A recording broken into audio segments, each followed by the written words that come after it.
আপনারা যারা সিঙ্গাপুর থেকে মালয়েশিয়া যাবেন তাদের কিন্তু এখানে এই যে গোল্ডেন মাইল সেন্টার আছে এই বিল্ডিংয়ে আসতে হবে।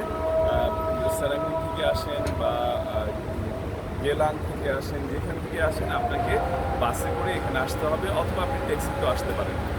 আমি 12 নম্বর গেলাং থেকে বাসে উঠেছি। 100 নাম্বার বাসে আসার পরে এখানে নেমেছে মাত্র $1 কিছু বেশি এদিক সেদিক হয়েছে আর কি, অর্থাৎ $1.50 লাগেনি। তো আপনারা চাইলে এখানে এসে এই গোল্ডেন মাইল এই বিল্ডিংয়ে আসবেন, এখান থেকে বাসের টিকিট অ্যাভেলেবেল পাওয়া যায়। তো যেমন আমাদের আজকে 3টা বাজে বাস ছাড়বে এখান থেকে।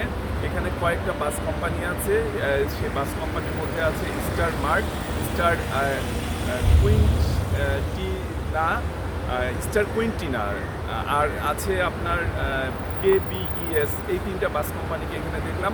তাদের এখান থেকে মালয়েশিয়ার ভাড়া, কুয়ালালামপুরের ভাড়া আপনার প্রায় $25 থেকে $30। এটা আসলে এক এক বাসে এক এক রকম, তবে কেউ অনেকে আগে নামলে তার ভাড়া কম হবে, এই বিষয়টাই আর কি। তো আপনারা যখন আসবেন আপনারা দেখেন এই যে এইখানে যে বাস কাউন্টার আছে বিচ রোড, সেই বিচ রোডে এই কাউন্টারে এসে আপনাদেরকে নামতে হবে।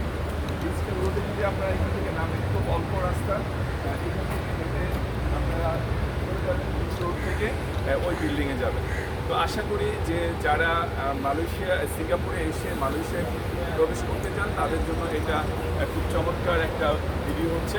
তো এটা খুবই উপকারী হবে আশা করি। আপনারা যখন আসবেন হচ্ছে 1 ঘন্টা আগে এই বাস স্টপে আসতে হয়, আর টিকিটটা আপনি অনলাইনে কেটে ফেলতে পারেন। তো এই ছিল আজকের ভিডিও। আশা করি সবাই এর দ্বারা উপকৃত হবেন। সবাই ভালো থাকুন, সুস্থ থাকুন। আল্লাহ।